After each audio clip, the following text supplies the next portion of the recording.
Welcome to Ask the Horse Live. I'm your host, Michelle Anderson, Digital Managing Editor of The Horse. Tonight, we're going to learn about how horses learn, and it's brought to you by our sponsor, Zylkene. Horses are constantly learning, sometimes for better or worse, but a lot of how we train and work with our horses is based on tradition rather than science. But by taking a scientific approach and adapting our training methods to how the horses actually experience the world, we can improve both equine welfare and our training outcomes. Are you intrigued? We hope so. Tonight is a great opportunity for all of us to learn how our horses are learning.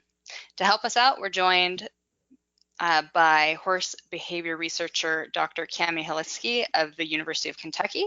Dr. Haliski is also president of the International Society of Equitation Science, and we are also joined by Dr. Jim Lowe, who is a technical veterinarian with the product Zylkene. Welcome to both of you.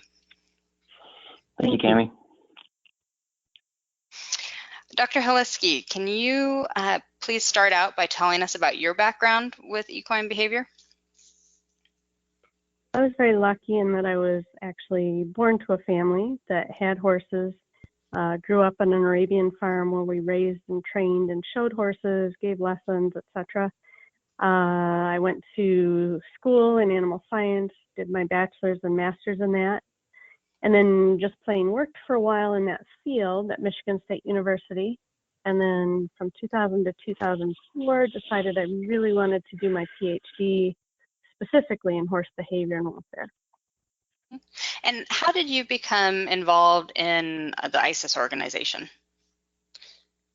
That was, I'm trying to remember exactly the first year that I went, was probably around 2005. I went to Italy because they were having a conference related very specifically to horse behavior and horse welfare. And I thought, okay, that's my world, that's where I fit.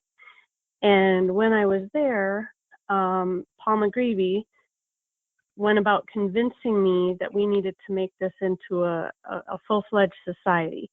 And so by 2007, we were hosting a conference at Michigan State and officially launched the society at that point. And what is the purpose of the organization or the mission statement of it? What we're really trying to do is utilize the science, utilize the evidence to enhance what we know about horse behavior, how we can improve horse welfare, basically in anything that involves a horse-human interaction. And Dr. Lowe, can you share with us a little bit about your interest in equine health and behavior?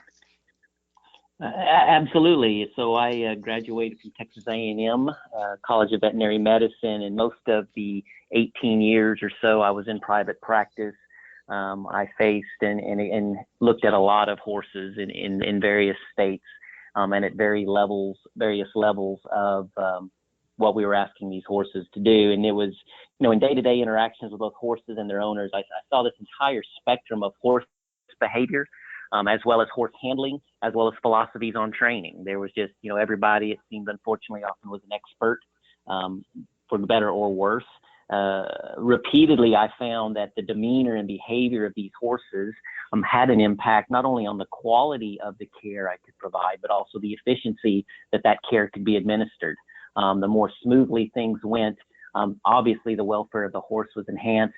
Many times the stress level of the owners themselves were enhanced. So certainly I could appreciate where a well-acclimated, focused horse certainly gave me an advantage, and in turn gave them and their owners an advantage as well. On a personal level, my wife and I had an opportunity to raise a foal from the day it was born through maturity. And it was extremely interesting to see this process as she identified with us as her parents. And at times it seemed like she was scared of nothing, that she wasn't quite sure she was a horse because she had no focus, no base to believe that she might be a horse. But what was ironic was we had another older mare, and it was interesting to see their interaction and how many times, and it was a blessing for us, because we all know sometimes how these bottle babies can turn into, that older mare was very quick to school her at times and kind of teach her, how to be a horse, and that maybe she should be scared. There were times our mare might spook at a loud noise and say bolt, and the baby didn't know it was supposed to bolt. But then after I watched that mare for about 10 seconds, they figured, okay, well, I guess I might ought to bolt, and you would see it prance across the pasture. So it was just extremely interesting to see that dynamic. And now as a technical services veterinarian and working for a company with a focus on equine behavior, we really have begun to appreciate the challenges that horses experience on a day-to-day basis.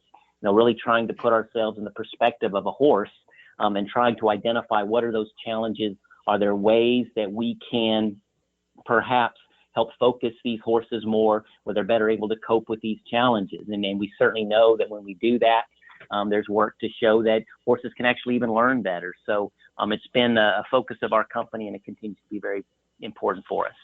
Okay. Well, before we get started, I want to remind everyone who's listening, if they've joined us before or if they're new, let them know about our format.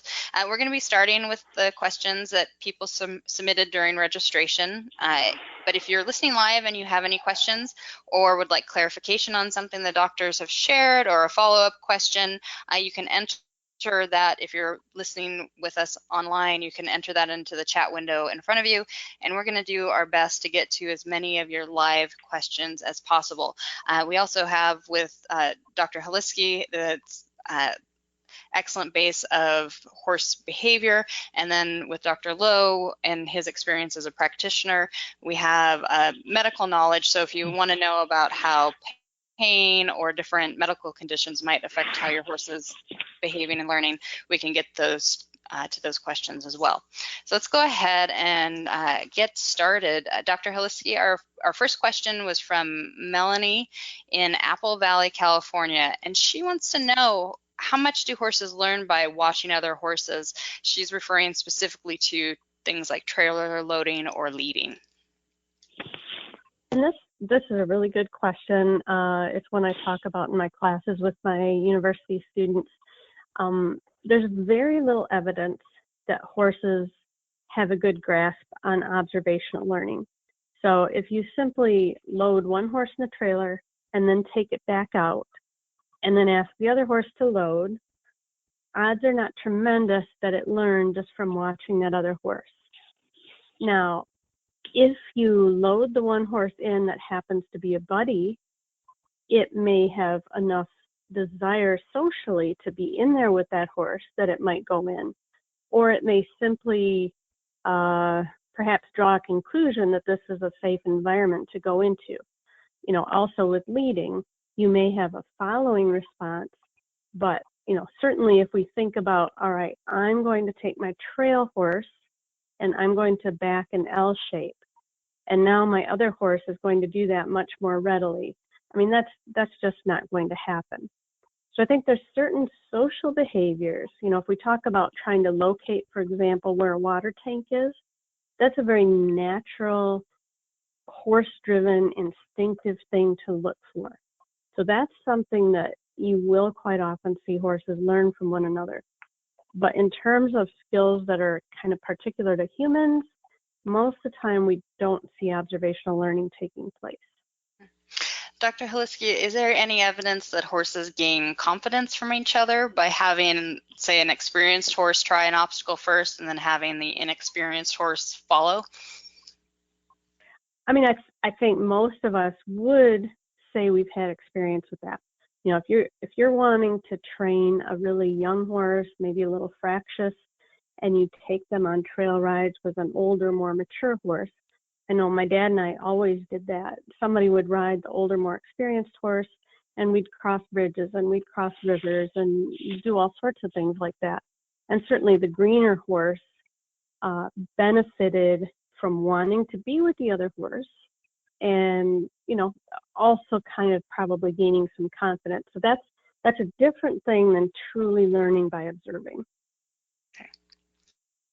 We have a question, Dr. Haliski, from our live audience, and it's from Corey. And this is a question I think a lot of us horse owners can relate to, especially those of us who ride in arenas that have different things in them. So Corey says, asks, do you have any suggestions for a horse that spooks at the same familiar thing in his own arena day after day, year after year? She says, my horse always spooks at the extra jumps stored just outside the arena rail, even though he's seen them every day for years. And, it's always a little hard without seeing the exact situation. Sometimes in that scenario, I will spend a lot of time leading the horse. I've always found that horses more quickly gain confidence from me when I'm leading them as opposed to riding them.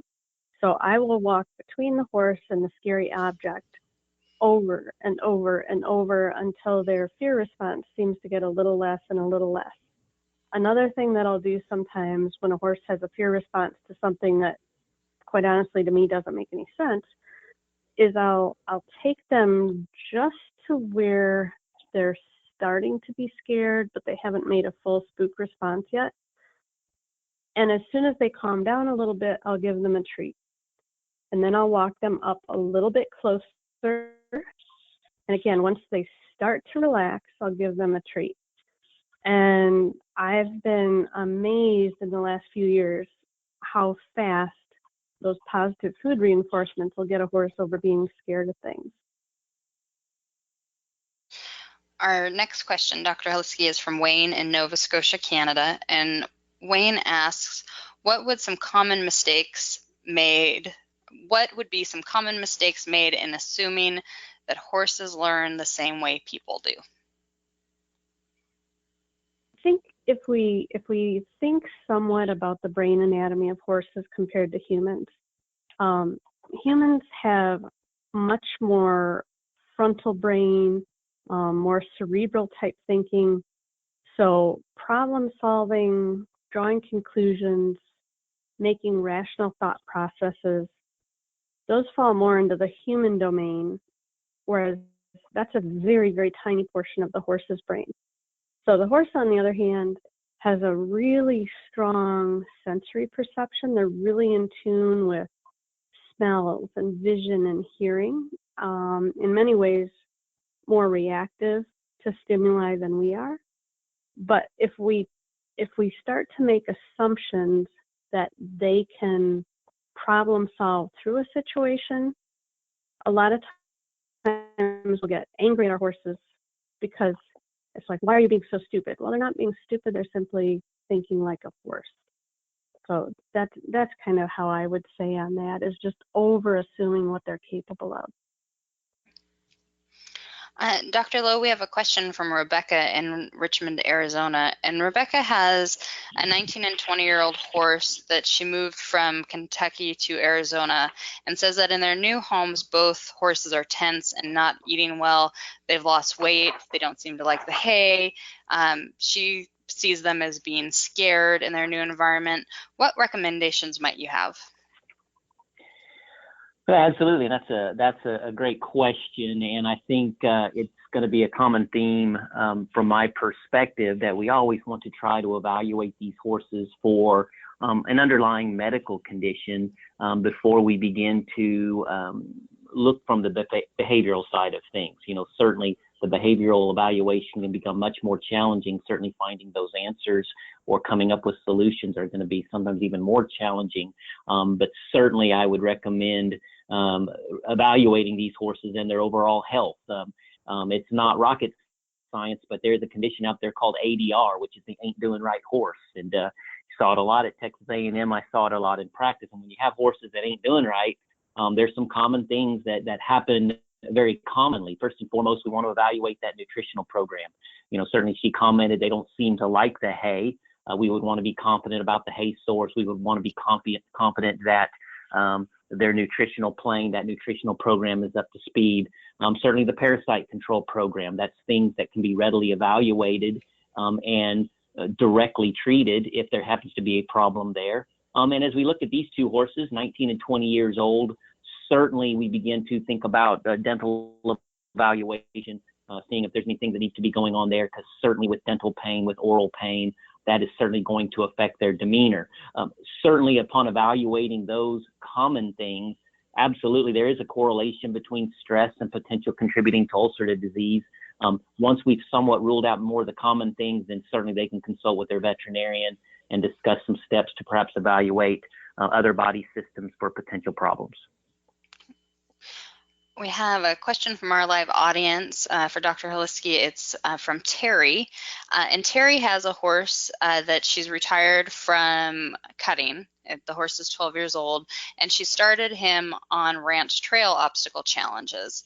In practice and competition where he can check the obstacles out ahead of time, he's fine with walking and trotting and loping over whatever comes in front of him, but he's less confident when he can't see the obstacles first before competition.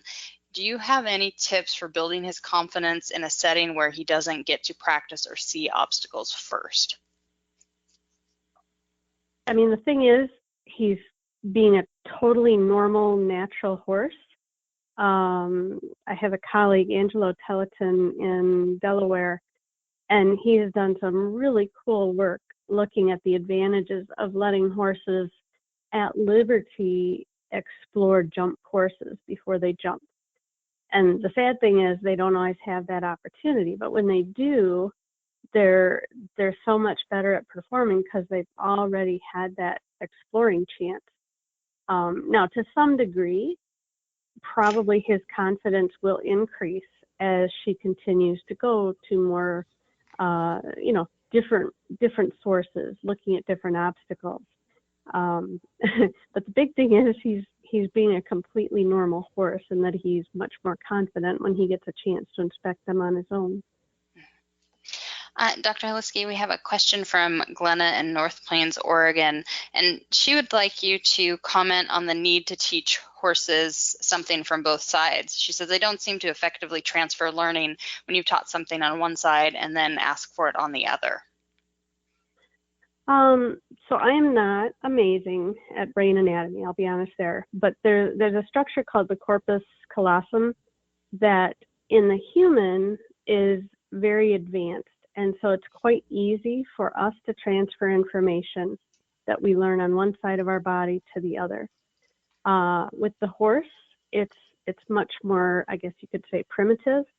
And so it doesn't seem to have that same ability. Now, I would also suspect that it has something to do with the fact that the horse has so much more in terms of monocular vision. So, they're a typical prey species in that they see a ton on the side, but not very much out in front in a binocular way. So to me, it makes sense that they're going to see something on the right side with the right eye, but that information doesn't automatically transfer to the left. And that's why we typically assume, just because we got the horse used to the announcer booth going to the right, doesn't mean they will transfer that information when we reverse. We have a question from our live audience. It is from Rukmali in Sri Lanka, who's listening live.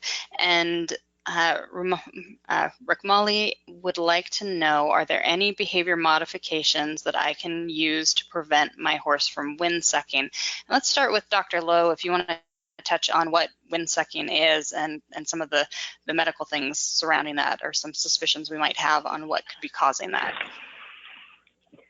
Well, I think we're all pretty confident that that this is, well, let me put it this way. I think we're pretty confident that there's highly unlikely that there may be any specifics. Dr. Holinsky may be able to comment further on that. It was always viewed for us as a behavior problem, a vice, if you will, not necessarily, at least in my experience, a learned behavior. So very difficult. We know certainly the effects of the wind sucking, and these are horses that will grasp on pipes or wood or whatever they can get a hold of and dramatically suck in air. It does quite a bit of damage to their oral cavities, quite a lot of damage to their teeth, quite a lot of damage to stalls and fences, and can certainly begin to create some muscle damage there along their jaws and their neck. So certainly, again, though, something I guess I've always classified as a vice, but Dr. Holinsky may have much better information than I. I don't know if it's better. I did have a PhD student, Carissa Wickens, that did a really nice review article on cribbing and windsucking and what we kind of scientifically know at this point. One thing I would say is, we're trying to get away from the term stable vice gradually and trying to use more the term of stereotypic behavior, some sort of abnormal repetitive behavior.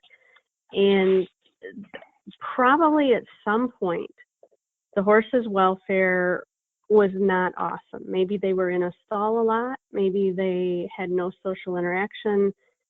Maybe they had no foraging opportunities. And a certain subset of horses come up with a behavior like cribbing or windsucking. And once they start, it is so incredibly hard to ever extinguish it. You can do things like cribbing collars. You can do things like maybe run a hot wire on top of the fence post. But most of these horses, as soon as they have the right opportunity, they'll go right back to it. One of the things I'm trying to do here with a couple undergraduates this summer is hopefully try to educate people that maybe this is not really as horrible as what we've tended to think that it is. So Dr. I'm sorry, Dr. Liskey, so would we consider it somewhat of a coping mechanism then for them? I mean, is it? Yeah, I think that's okay. A perfect term. There seem to be certain horses, maybe they're more emotionally reactive. I don't know that we know that yet. But yeah, they seem to develop this coping mechanism, and it's sort of like an addiction for them. So I've seen some information that possibly it's related to gastric ulcers, or maybe the horses that crib are more likely to have gastric ulcers. Like, we're not sure if it's the chicken or the egg. Have you looked at that in the research as well, Dr. Holiski, the medical reasons for cribbing? Yeah, Amanda Waters and Christine Nickel out of the United Kingdom did a really, really nice study. And in that, with young horses who had started cribbing, they found a high percentage of gastric ulcers. Now, Carissa Wickens from University of Florida, she looked at a bunch of adult horses who were cribbing, and they had no more ulcers than any other horses. So, it's still a little bit of an unknown, but there is a suspicion that if you have gastric distress, this might be a mechanism that some horses try to work with to help with that pain. Okay. Dr. Lowe, we have a question from Catherine in our live audience, and she wants to know if a calming agent could be used the first time a horse experiences something new and scary to make it easier the next time. And I know that's some research that you guys have done with the Zylkene product. What were the results of that? Well, yeah, certainly the risk in many calming products, shall we say, is sedation or of a slight loss of cognition, memory loss. So to use those types of things as a training aid to help a horse cope with a challenge or learn to handle such challenges where it's really not as recommended, because again, they're really not able to focus and readily acknowledge it. So what we have found in working with alpha-casozepine, which is the active ingredient in Zylkene, because we don't have that sedation, we simply have a horse that focuses more and is able to maintain a more normal disposition. We certainly know there's been some work done by Dr. Sue McDonald at the University of Pennsylvania in showing in one study in particular that horses, when they were shown challenges, basically challenges that replicated what they might experience walking through a vet clinic, receiving injections, receiving a rectal thermometer application, she showed through the course of this study that horses that had been supplemented with alpha-casozepine, when she brought these horses back at a later date, reran these various tests she had put them through without supplementation, both subjectively and objectively, they seemed to have scored much better, and they acted as they had retained that information much better. So I certainly believe anything we can do when a horse is exposed to that first challenge the first time to make it as smooth as possible, that is going to be both a positive moving forward as well. We have a question from our live audience for you, Dr. Holiski. It's from Alicia, and I just dealt with this last weekend with my own 2 horses. She wants to know, how do you recommend dealing with a herd-bound horse? She says she doesn't always have the option of riding with one companion and would like to trail ride on her own. I took my two of my 3 camping this last weekend, and my gelding had a meltdown when his mare left him at camp. So, Alicia, I feel you. Dr. Holiski? And this is such a common problem. And, it's so strongly ingrained in the horse by nature to seek safety in numbers, and especially to seek companionship from horses that it's used to. But sometimes that can be just a horse they met that morning on the horse trailer. Mm-hmm. What I've always found over the years is the horse I'm actually riding, either out on the trail ride or at the show, that horse is fine. It's the horse left behind in the pasture or left behind in the stall at the show that's freaking out and going crazy. Gradually over time, these things get better and better, but it's still a huge challenge. I'll tell you what I ended up doing when my daughter and I would both be showing horses at the same show. And this is going to sound really time consuming, but it worked like a charm. We would actually ask for stalls in separate barns. And so we would unload one horse, put it in the stall, go to the other barn and unload that horse. Usually we were showing dressage, so it really wasn't a problem to request like different ride times. And we basically just treated the horses as if they were at 2 different locations. And again, I understand that sounds like a real drag, but for us, it was what works. Other people end up just always turning their horses out only by themselves, and it's partly to avoid that very issue.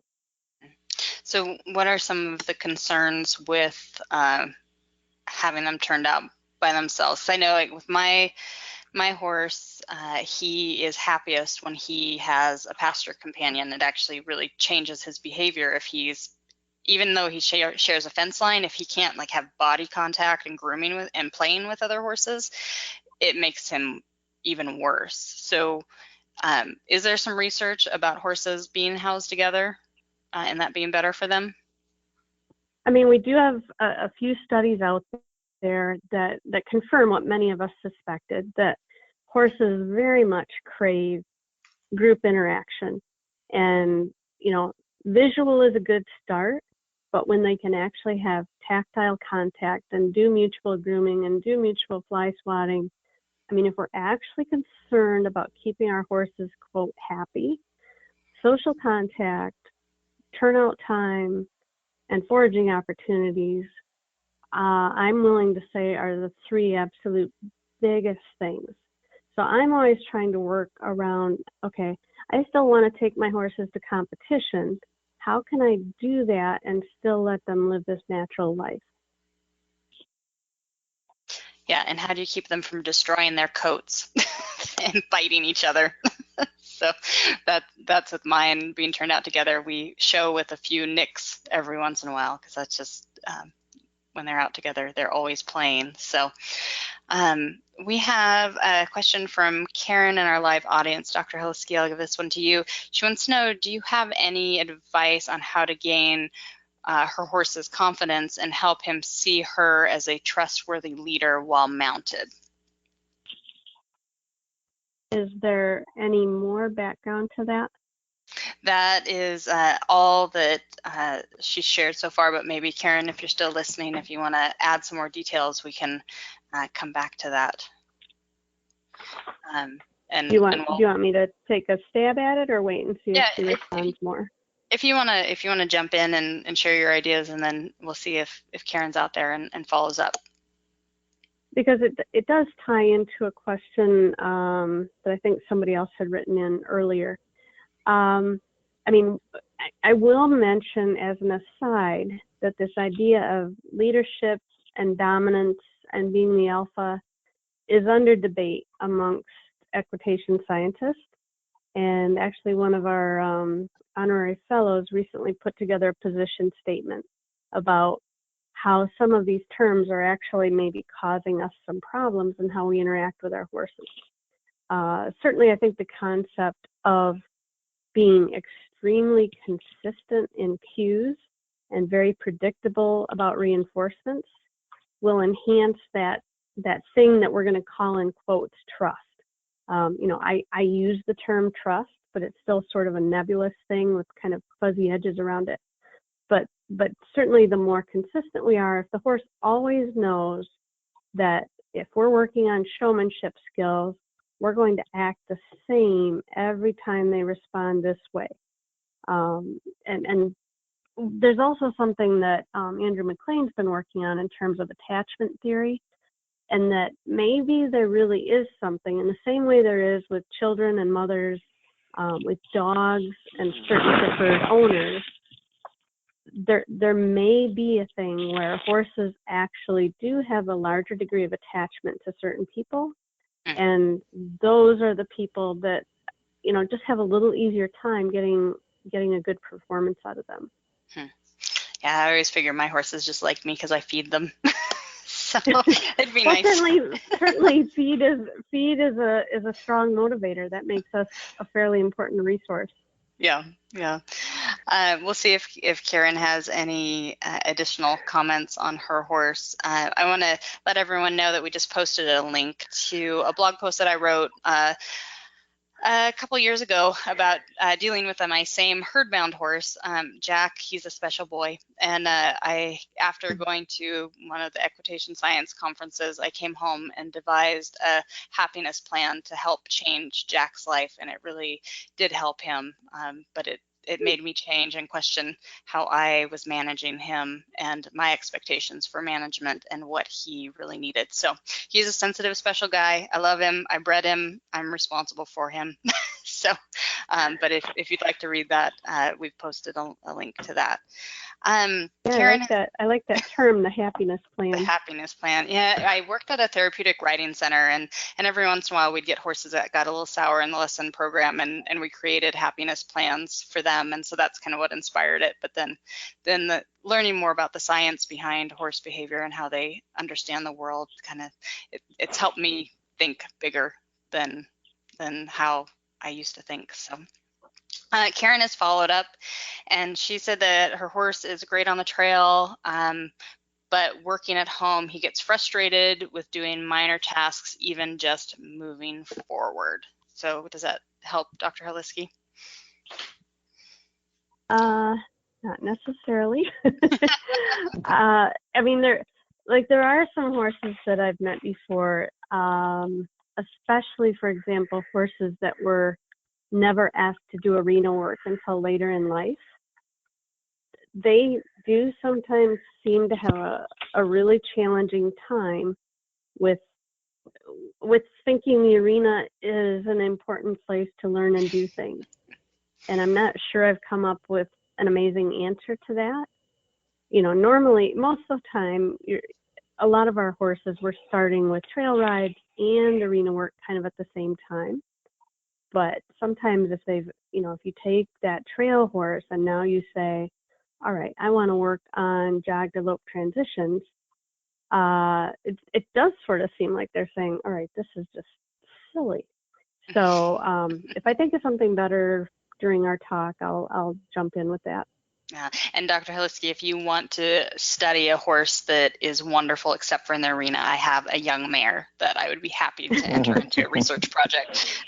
So, Dr. Lowe, our next question is for you. It's from Josie in Moscow, Idaho, and she would like help with a spooky horse or one that keeps refusing jumps. Why might her horse not want to jump? Well, certainly from the perspective of some sort of medical issue, we always want to think about vision issues. Certainly, that could potentially be an issue if we're having a little bit of trouble. Dr. Lesky had commented on how horses see, so certainly we would want to evaluate that and make sure that there was no issues there. Certainly, if there was any indication of past trauma to the head area or something that was extremely traumatic, that could certainly explain some of that. As far as refusing to jump, First and foremost would probably be a musculoskeletal examination to make sure what we are asking this horse to do is putting pressure, putting pain, putting discomfort in some particular area. And again, in evaluating these horses, we need to make sure that what we're asking them to do, they are not doing simply because it makes them very uncomfortable and not because they are just not choosing to follow our lead. So certainly want to rule out any sort of musculoskeletal pain, even checking as far as that oral cavity to make sure there's no problems there, and making sure the vision is there. Those would be some probably some possible medical issues that might be causing it. And Dr. Haliski, any from a behaviorist perspective on refusing jumps, what might be going on? I mean, certainly the physical mentions that Dr. Lowe talked about are always important to assess. I know Dr. Sue McDonald, who you guys have worked with before, she does some great work on, is it physical, is it psychological, or is it both? One thing I would mention is sometimes what happens is our timing of punishment ends up contributing to more refusal problems. There are a handful of trainers that are really, really good with their timing. And so if that horse refuses and they don't end up punishing the mouth, but they do the crop at exactly the right time, they might actually improve that horse's desire to go over the jump. But a lot of times what happens is the horse veers off to avoid the jump. At the same time, the rider kind of loses balance. They kind of jerk on the horse's mouth, and then it's like 2 or 3 seconds later before they finally whack, whack, whack with the crop. And so at that point, a lot of times I don't think the horse has even associated the punishment with the actual refusal.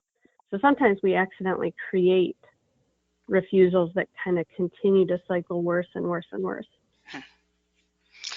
Dr. Haliski, we have a question from Catherine in New York City, and Catherine wants to know if formerly wild Mustangs pose unique challenges in training, which if Catherine is listening live, I have to say I chuckled when I saw you're from New York City and asking about Mustangs. I'm picturing a Mustang moving to Long Island. So, I mean, certainly a horse that has been wild will most likely be more challenging to train. Now, it depends a lot on the age of the horse, what their experiences out on the range were. You know, there are some places where the wild horses actually have a fair bit of human exposure, and then there's other places they might have never seen a human until they're actually captured and put through the auction. The ones that I have worked with, and it's only a small number, what I found was initially they were extremely fearful. Again, if we use that nebulous term, trust, very not trusting. But I also found them to learn extremely quickly once we got past that hurdle. On the one hand, they had spent so many times exposed to so many different obstacles out in the wild that there were a lot of things like out on the trail that they just thought nothing of, where I might have to train a quote normal horse to, go through a river or over an obstacle. So, for most of them, the obstacles are not insurmountable. And certainly if you watch Extreme Mustang Makeover and some of these other projects, you'll see how far people can come with the horses in a very short amount of time.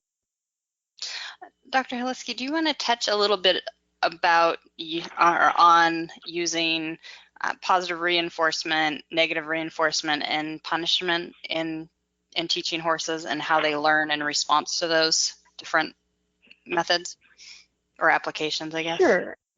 I'm happy to do that. I would also mention it's close to an hour-long lecture in my normal class that I teach. If we talk about reinforcements, we're talking about something that increases the frequency of a behavior. If we talk about a punishment, we're talking about something that decreases the frequency of a behavior. Now, if we talk a positive reinforcement, to me, a real easy example is you have a horse that's a little bit hard to catch. And so every time you go out to the pasture and they let you catch them, you give them a little treat. And most horses find that rewarding enough that they get easier and easier to catch over time. Negative reinforcement, sometimes still people think of as a bad thing, but really we use it so much in training horses. If we're trying to teach a foal to lead, we pull on the halter and lead rope. As soon as they take a step forward, we release that pressure. That is their reward. And so gradually, it doesn't take very many repetitions before they start leading in a quick response to that halter pressure. The same if you're teaching a horse to move forward off your legs. You squeeze your legs, they move forward, you release your leg pressure. Punishment, I'm not going to differentiate between positive and negative because that gets real crazy. But if I use a common example, if I have a yearling stud colt that keeps trying to bite me when I'm leading him, I might carry a dressage whip with me, and every time he tries to bite, I pop him on the chest.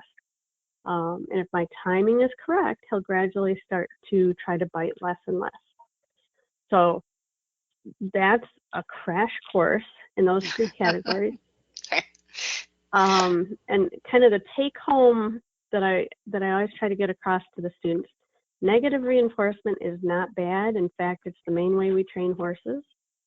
Positive reinforcement is also not bad, and we probably don't use it enough. Okay.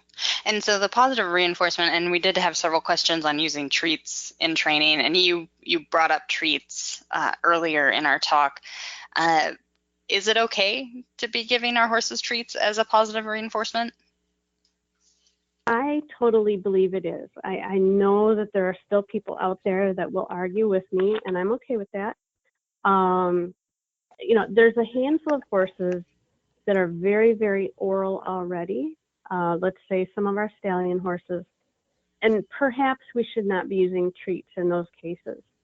But most horses, you can sort of teach them some boundaries about how the treats are going to work. And, for example, if they're pushy or if they're grabbing at your sleeve, they're not going to get a treat.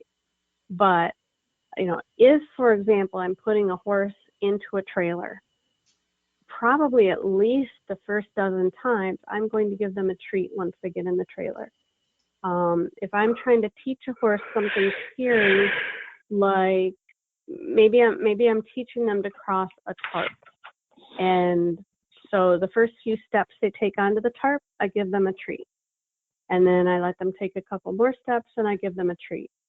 And we did a couple projects at Michigan State, and we didn't necessarily found it made a huge difference in teaching them to cross the tarp. But when we brought them back a year and a half later, we found that the ones we taught with a treat were much better at doing the task than the ones we just taught the regular way. Dr. Lowe, our next question is for you. It's from Kim in Federal Way, Washington. And Kim wants to know, in what percentage of horses would you estimate that poor eyesight is a reason for a behavior problem? Well, a really good question, and quite honestly, a thorough, complete ocular evaluation and grading vision quality is rather intensive, and certainly can require specialized tools, certainly training that not every horse owner is going to have exposure to or access to. So I think the likelihood is that, as in many conditions, just due to the nature of the quality of diagnostics sometimes available, it probably goes underdiagnosed. Probably quite significantly. To what percentage, I wouldn't even pretend to guess. And I think it would be naive to think that if a horse is not seen well, that it's not going to contribute to some level of spookiness. So certainly it goes back to some of our previous conversations with head shyness, spookiness, etc.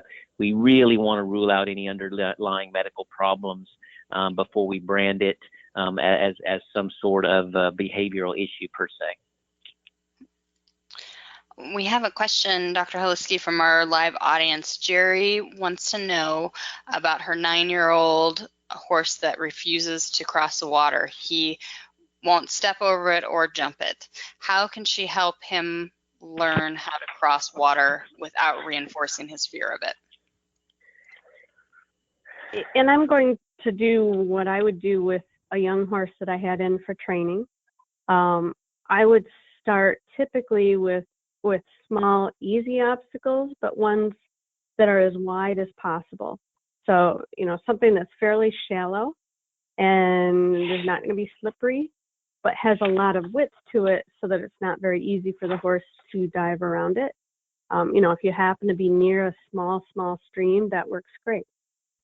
The vast majority of horses, if they can follow a mature horse that's very comfortable with water crossings, they will almost every time want to get to be with that other horse. Now, you have to be ready, because if this horse has an established fear of water that maybe has been accidentally reinforced, they're quite possibly going to try to leap over that small stream. And I've seen an awful lot of people get left behind when that horse tries to jump over the water. So it's kind of, like so many things, if you can shape it, you start with the easiest possible type of obstacle, and then you build it. And I know that, with water obstacles, that's not hard, because a lot of times all we have handy is this kind of deep, really cold, fast rushing river right near us or whatever. But if we can break it down into pieces, and if we can use a buddy horse, a lot of times we can overcome that fear that the animal has. And sometimes you just have to get your muck boots on and a long lead rope and some treats and go across it yourself. I totally, if I'm riding a green horse, I totally plan that my shoes and boots will be wet if I am teaching water crossing. Yeah, we on this camp, on this camping trip I was on, we taught several of the horses to cross water for the first time. It was a great place to do it. So yeah, but we got wet and the water was really cold. So yeah. Dr. Holiski, we have a question from Tanya in Illinois, and Tanya wants to know if there's an appropriate length of time to work on a new concept with a horse during a training session, and does that vary by age? I would say it varies more by horse-to-horse individuality than age. But if you have yearlings or young 2-year-olds, let's say, or especially weanlings, you're not going to spend as much time on any one concept as if you're dealing with a 5 or 6 or 7-year-old. If we're halter breaking our foals out at the farm, we might do 10 minutes in the morning and 10 minutes in the afternoon. We're going to keep those sessions really, really short. If I'm working with a 4-year-old that I've had in training for 60 days, I might be very comfortable with a 45-minute riding session, although I'm going to throw a whole bunch of different things in there, not just work them on only, you don't spend the whole 45 minutes just working on the sliding stop, let's say. And one concept that quite a few of the equitation science people will talk about is get 3 good repetitions of something and then move on to something else for a while. So that seems to be, even if you're teaching a horse to go onto a horse trailer and they're really scared of it, I know this was always hard for me to learn as a kid, but you can't just put the scared horse onto the trailer and then go. Once they're on, you've got to back them off and do it again, even though sometimes it's the last thing in the world you want to do. Mm-hmm. We have a question from Cindy in Wisconsin, Dr. Holiski, and she wants to know, how do you go about extinguishing a behavior? She said that in teaching her horse to step on frisbees, now the mare wants to step on anything she directs her to. So sometimes our trick training can go awry. Yeah, and as an example, I think clicker training with positive reinforcement is pretty cool. Sometimes you get some horses, especially like the ones that are real equine clowns, that they start volunteering all sorts of behaviors to try to get treats. And they also tend to be the ones that are hard to extinguish on something like this. Mm-hmm. She's going to have to be very diligent if she truly wants to extinguish it, which it sounds like she does. She's going to have to just totally ignore when that horse steps on things. No treats, no laughter, no smile. she's going to have to be as completely non-reactive as possible. And it depends a lot on the horse how long it takes to extinguish. But, you know, if sometimes horses feed off of things that we don't understand. And, you know, we've certainly seen children do this. We've certainly seen dogs do this, where just because we laugh at a behavior, they may find that reinforcing enough to keep doing it. So it sounds like this horse is going to take longer than average to extinguish, but it would be really surprising if she totally stops any form of positive reinforcement, that it wouldn't stop doing that. We have a question from our live audience. Laura would like to know about laid-back, mellow broodmares and if they tend to raise foals that are also mellow, and can foals that maybe didn't get the discipline they should have early in life be more difficult to train as adults? Dr. Haliski? Well, did you want to have Dr. Lowe work on that for a bit? Oh, Dr. Lowe, do you have any thoughts on mellow mares? It would be purely subjective, but I think if I had to think back, I would certainly begin to appreciate. I think the demeanor of the mare will certainly affect that demeanor of that foal. I think certainly it will promote a certain level of expectation of behavior in that mare. But again, that's just purely subjective and not by any way research related. So Dr. Haliski, is there some research in that area? There's been a little bit. There's a group in Denmark that Jana Christensen is part of, and she's shown, as one example, if you have a mare that is pretty chill, and you know, you work around that mare and you show her scary things, and you have her cross scary objects, that mellow mare will also tend to have a foal that learns those things really quickly. Now, is that a genetic thing, that genetically she's mellow and she produced a mellow foal? Or is it experiential and it's the environment, and because she's had all this positive interaction with humans, you know, that's what her foal picks up on. And chances are, like so many other things, the nature and nurture have sort of a balance and are largely both contributing. But yeah, I mean, certainly some of our more nervous mares over the years, we had to work a lot harder with those foals to get them to not be so nervous also. We have a question from our live audience for Dr. Lowe. Dr. Lowe, Allison wants to know how horses can be worked with to make your job as a vet easier and to keep everyone safe while they're seeing that. Those of us that have vet shy horses, maybe we could have done things differently in the beginning. Yeah, you know, and again, I think much of it just stems from the normal handling practices, you know, that you would expect your veterinarian to have to. If you have a horse that doesn't like its feet being picked up, but then you have a horse that needs a sole abscess evaluated, that's a problem. So, you know, we need to, from a very early age, be handling these horses' feet, picking them up, getting them very comfortable with that, not just for the veterinarian's sake, but our farrier's sake and for your sake when you're cleaning out the bottoms of those feet. I think the same thing, to handle these horses as much as you can, you know, running your hands up and down their necks, where very often we're likely to give vaccination, for instance. Certainly the way, you know, many times when we're evaluating the heads of these horses, they are especially head shy, and it could be simply because they've not developed a comfort level with that.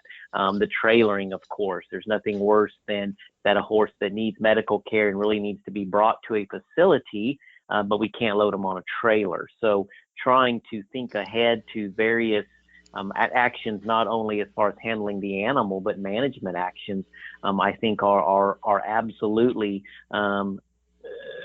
expected and will help. Vaccinations and needle shyness, it's very easily to take up a plastic syringe that has nothing in it and no needle on it and begin to show that horse that. And as you're out there grooming it, you know, tapping it on the neck, simulating those types of injections to get them a little bit more comfortable with things like that. So again, I think it's just repetition, and certainly most horse owners are very comfortable with the ways veterinarians manipulate their horses, what they're going to be asking them to do. And certainly, so the more they can simulate that action to some degree, it's going to provide a much more, again, going back to the ease, efficiency, and the quality of that care we can provide to that horse. And Jack is getting a lot of mentions tonight, but so my horse Jack is extreme. So if you, Dr. Lowe, came to give him a vaccine, he would smell you from across the property, and he would be uninterested in having you vaccinate him. But I can go up to him and pinch his neck and do an injection on him, no problem. So Dr. Haliski, is there a difference in who's doing it, or does that come back to the attachment theory research with the horses? And my vet's very, very nice to him. Yeah, there's a lot of factors that go into some of these vet shy or needle shy types of horses. Some of it is if they've had a bad experience with a vet at some point. It can be the olive colored overalls. It can be the smell of Nolvasan. There's other factors that don't jump out to us that are completely blatantly obvious to a horse. And so maybe as a weanling, if they had to have 7 straight days of antibiotic shots, they don't think this person is as awesome as we do. I know I've had a couple super, super nervous, they happen to be Arabian mares. And so right from the start, when the vet first started coming out, I said, okay, here's a 14-year-old mare. She already has a history of this, this, and this. I said, can you humor me and give her treats before you even start doing anything? And luckily, my vet didn't even roll her eyes or anything. She went ahead, sure, why not?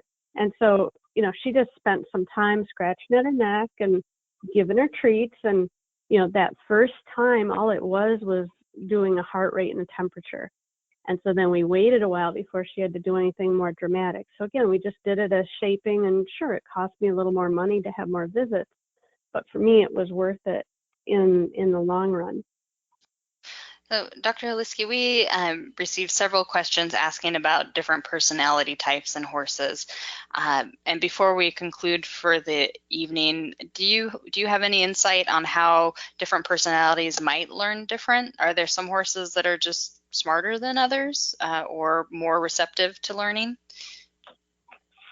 And that's another one of those questions that we could take a lot of time to answer. We know there are studies out there where the more emotionally reactive horses, and I'm going to use as an example some of the Arabians, some of the thoroughbreds, they will, like things like learning a maze, they will take longer to learn. But having ridden a lot of those horses, I feel like there's certain things they actually learn better, and I feel like their retention of a task is sometimes just absolutely off the charts amazing. I think there's a lot with different types of horses, temperaments, matching with different riders better. But it's hard for me to say, oh, here's a dumb horse, or here's a super crazy smart horse. And of course, most of us have encountered, let's say a Shetland pony that is a rocket scientist, doesn't necessarily want to learn the things that we want them to learn. So yeah, personality and learning ability, it's really a complex topic. Okay. Well, we are just about out of time. Before we go, I want to check in with both of you and see what is it that you hope people took from this evening's conversation. Let's go ahead and start with you, Dr. Lowe. Yeah, thank you, and I appreciate you having me. I know I've certainly learned quite a bit. I think the take-home message from my perspective is that we certainly evaluate these horses for potential medical issues, and not just immediately chalk them up as poor manners or poor training or stubbornness or whatever term you may want to use. I think it's very important that we make sure we do that. And again, I think really to focus on the fact that the more well-trained, the more well-behaved, the more focused these horses are, the entire veterinary experience is just such a much more pleasant period. And again, it really serves to provide a better level of care that can be administered to these animals, and a more efficient level of care that can be administered to these animals. And Dr. Holiski? I mean, what I mostly appreciate is that there were so many people intrigued enough by horse behavior to listen in tonight. You know, striving to understand our horses better and think about how they learn goes miles and miles towards enhancing their welfare and basically their life experience. So hopefully people continue with that. Okay. Well, thank you. Unfortunately, that is all the time we have for tonight. I want to thank both Dr. Holiski and Dr. Lowe for joining us. Also, I want to go ahead and thank our sponsor, Zilkeen, for bringing this event to everyone for free tonight, and to everyone who submitted questions both during registration and while listening live. Join us next month. We're going to be talking about equine genetic diseases. It should be an interesting one. Until then, from all of us here at The Horse, have a great night.